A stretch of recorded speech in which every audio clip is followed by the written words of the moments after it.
Le Seigneur des armées célestes. On appellera l'une d'elles la ville du soleil. En ce jour-là, l'Éternel aura un autel au milieu de l'Égypte.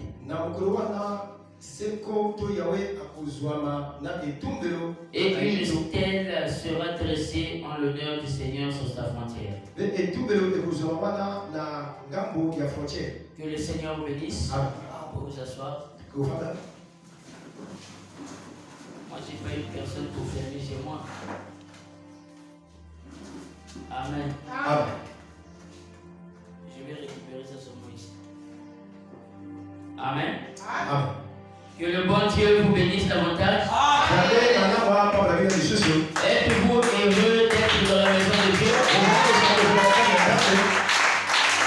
Moi, je suis déjà dans la joie. Amen. Amen. Parce que c'est un bon sujet. Amen. Yes. Réveil de la conscience. Amen. Pour moi, c'est comme un enseignement. Amen. Yes. Parce que la Bible dit, vous allez être fondés par l'enseignement des prophètes et des apôtres.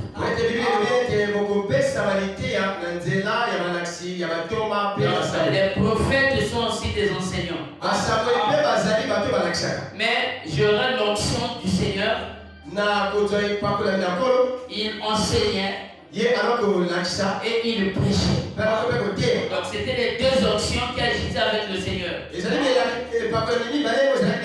Que Dieu soit béni. On nous parle du réveil de la conscience. Dans, je crois, Ephésiens 5:14. La Bible dit, réveille-toi, toi qui dors. Relève-toi d'entre les morts. Et Christ t'éclairera. Dans notre éclairage ce soir, c'est Christ. Et il vient pas réveiller une église quelconque. Mais il vient réveiller un peuple. Parce que le problème du peuple était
Je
Dieu regarde. Daniel est persévérant. Il dit le temps est déjà là. L'heure c'est l'heure. Il n'y a pas des excuses. Dieu qui doit descendre. Parce que j'ai fait mes calculs. C'est le 70e jubilé. C'est déjà terminé. Il faut que tu fasses quelque chose. Jésus, Père, t'a envoyé Michael. D'abord Gabriel. Gabriel est retourné au 3e siècle. Il ne pouvait plus atterrir.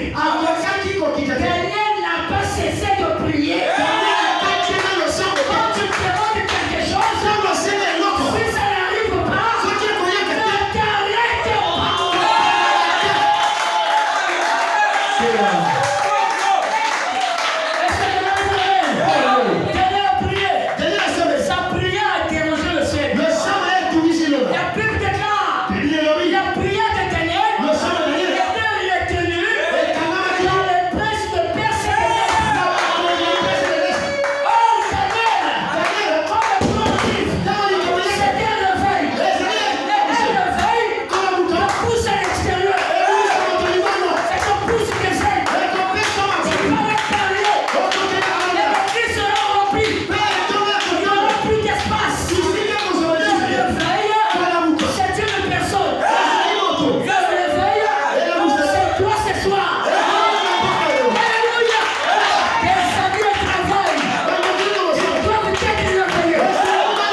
pousser sous l'onction.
le 6 et le 5.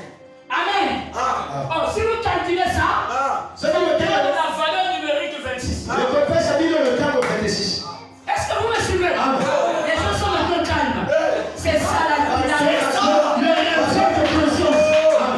Est-ce que tu vas me dire amen? Quand un peuple est réveillé, il doit fournir les cultures.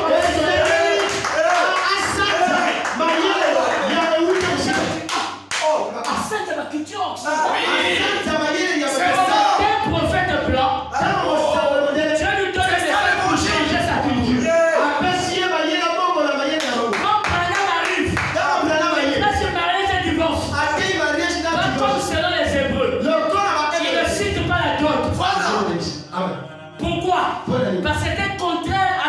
occidentale. C'est ça. Oh, chez nous ici, même la passion qui croit Branham, il demande la dot au pouvoir. Oh, François Branham. Si tu le crois, on lève la dot. Vous voyez, parce que l'évangile ne change pas les cultures. La parole est venue à l'apôtre Paul, qui était l'apôtre des païens. Parce que tout peuple qui ne faisait pas partie d'Israël était appelé païen.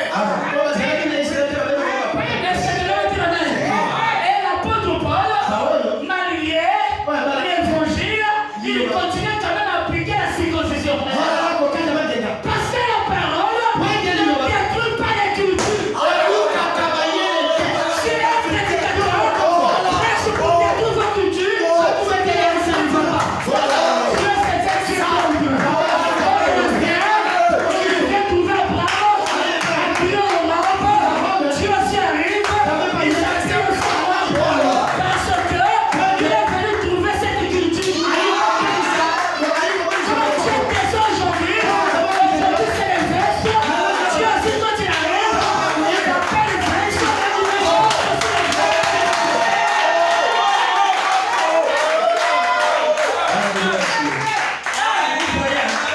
Il y a quand même des amens. La Bible nous cite des noms comme des Tibas.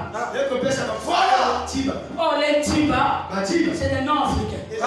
Ça vient faire quoi dans la Bible? Des noms comme des Abi. Mon beau-père s'appelle Abi. Faut dire ça dans 2 semaines. Vous avez dit ça là?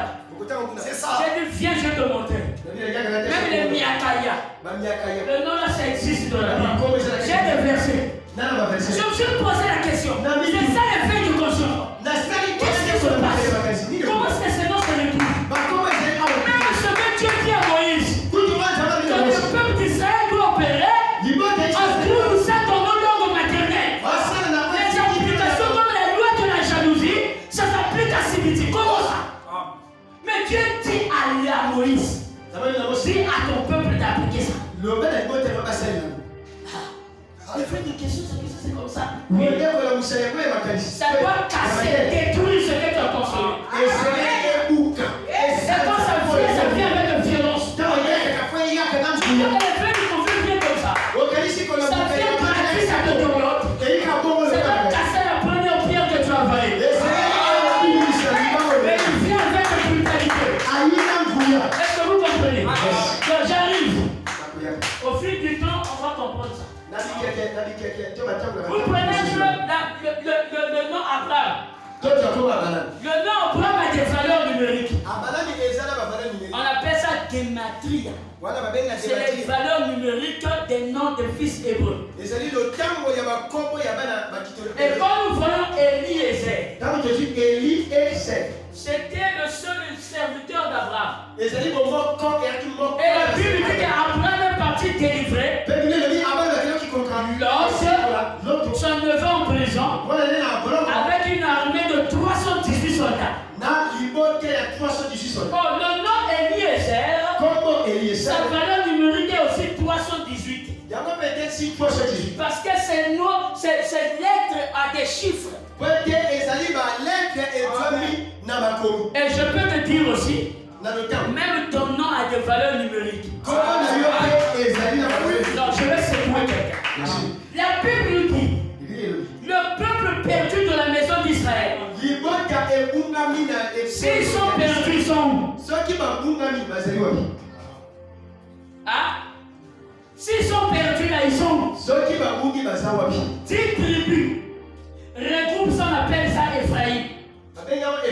Et Dieu a divisé le royaume d'Israël en 2 parties. L'autre partie avec le fils de Salomon, qui est Rehoboam. Il y a des lecteurs de la Bible ici.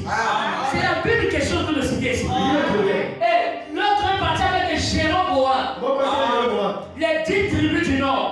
Et ils ont eu pour capitale la Samarie. Et les 2 tribus qui regroupent Lévi, Benjamin et Juda sont partis au sud. Ils ont pour capitale Jérusalem. Mais la Bible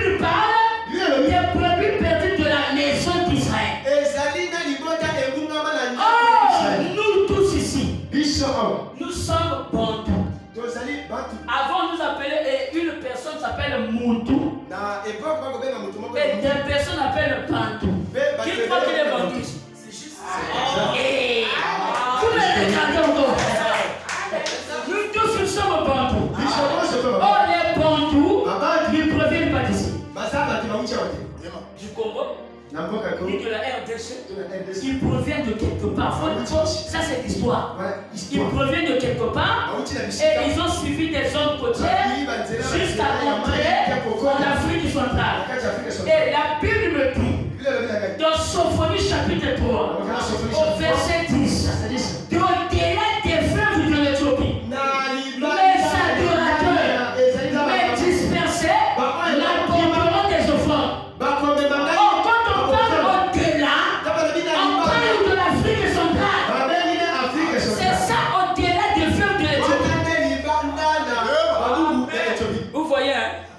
Oui, c'est ça. Amen. Faut d'abord écouter ça comme ça. Ça te réveille d'abord. Et la Bible me dit, dans Deutéronome 28, au verset 15 jusqu'à 18, nous savons tous, un peuple a subi la traite des liens. Mais Deutéronome 28 et 15 à 18 nous dit ceci, que tu vas t'étonner en plein jour. On vous mettra les chaînes de joug au cou. Et un pays viendra au vol d'oiseaux pour venir vous emmener dans un pays étranger. C'est la Bible. Et dont tu n'entendras ni la langue. Amen. C'est la Bible. Amen. Tu n'entendras ni la langue. On viendra prendre au milieu de toi tes filles et tes fils. C'est ce que la Bible dit. Et au verset 68, la Bible dit que tu retourneras en Afrique, en Égypte, sur les navires, c'est-à-dire sur les bateaux. Et Osée chapitre 9 au verset 3, vous lire. La Bible dit qu'Ephraïm ne retournera plus dans le pays de l'Éternel parce qu'Ephraïm a mangé des aliments impurs. Et il retournera en Égypte. Or, la Bible ne parlait pas de l'Afrique. Parce que l'Afrique vient au concile de Berlin. Mais on parlait de ça, on représentait l'Afrique, Égypte, Éthiopie. C'est comme ça qu'on représentait l'Égypte, l'Afrique. Est-ce que vous me suivez très bien? Oui. Et quand ça arrive, Dieu va réveiller ce peuple. Et avant ça, je vais lire d'abord l'écriture. Il va vous aider. Je souviens le. Sophonie chapitre 3. Amen. Yes. Ah, vous êtes là. Amen. Mais ça va aider quelqu'un. C'est pour cela que nous voulons plus les gens qui ne lisent pas. Quelqu'un qui ne lit pas, on va le tromper facilement. C'est pour cela un blanc a dit, si tu veux tromper les Africains, sache la vérité dans le livre. Il ne faut pas lire. Il ne faut pas lire. Sophonie. Qu'est-ce que tu lui dis ici? Au verset 3. Commençons au verset 9. Il dit, alors je donnerai au peuple des lèvres pures, afin qu'il invoque tous les noms de l'Éternel, pour le servir d'un commun accord, d'au-delà des fleuves de l'Éthiopie, mes adorateurs, mes dispersés, m'apporteront des offrandes. C'est un repère. Dieu veut montrer où se trouve ce peuple qui a fui à cause parce qu'ils avaient rejeté le Christ. Et le mot quand Jésus était sur la croix, on avait écrit un mot en latin. Udéarum. Et allez sur internet, vous allez voir Udéarum en Afrique centrale. Et vous allez, quand vous allez taper, on va vous dire terre des Juifs. Ah, vous êtes en train de venir. Si nous sommes en réalité. Nous sommes un peuple hasard. Pourquoi le cœur de l'homme noir aime adorer Dieu? Et la Bible dit tu serviras Dieu au milieu de la famille. Au milieu de manque d'habits. Donc même si tu n'as rien, tu viendrais écouter quand même la parole.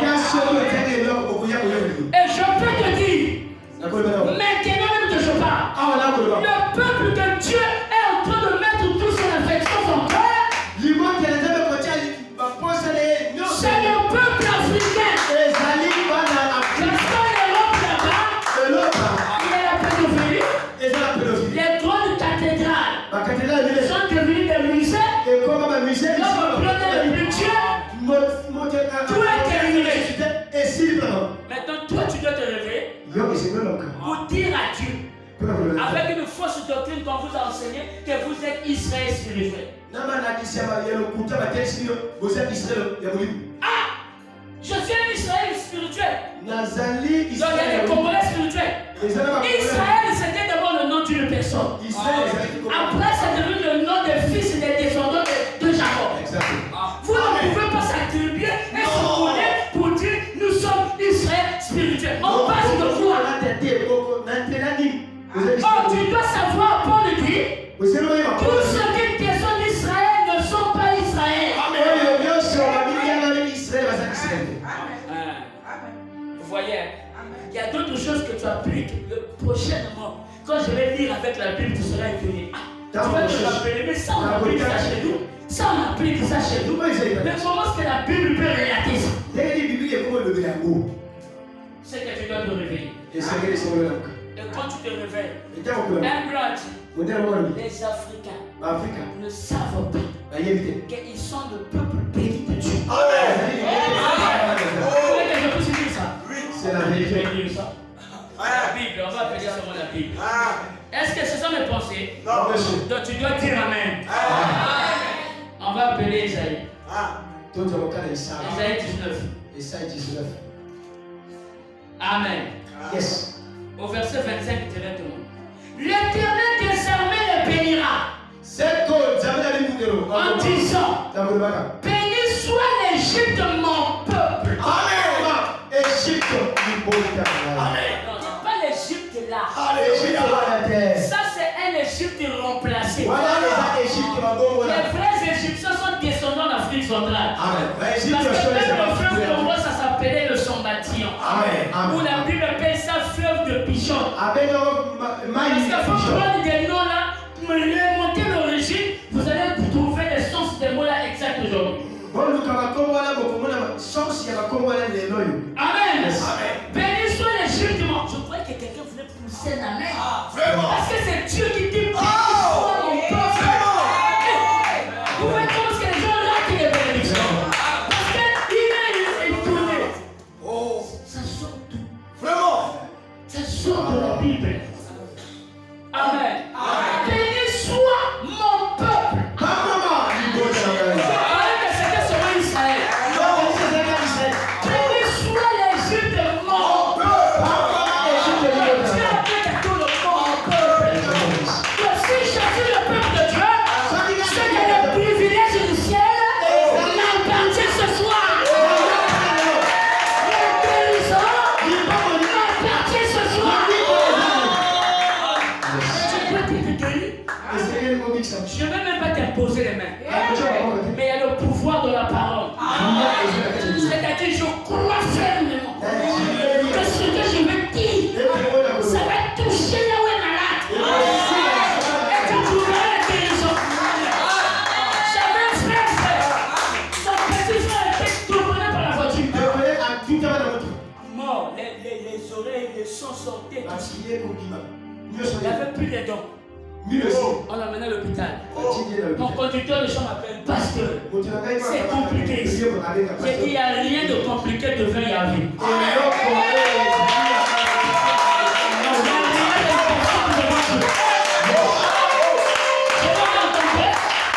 J'ai dit salue-moi.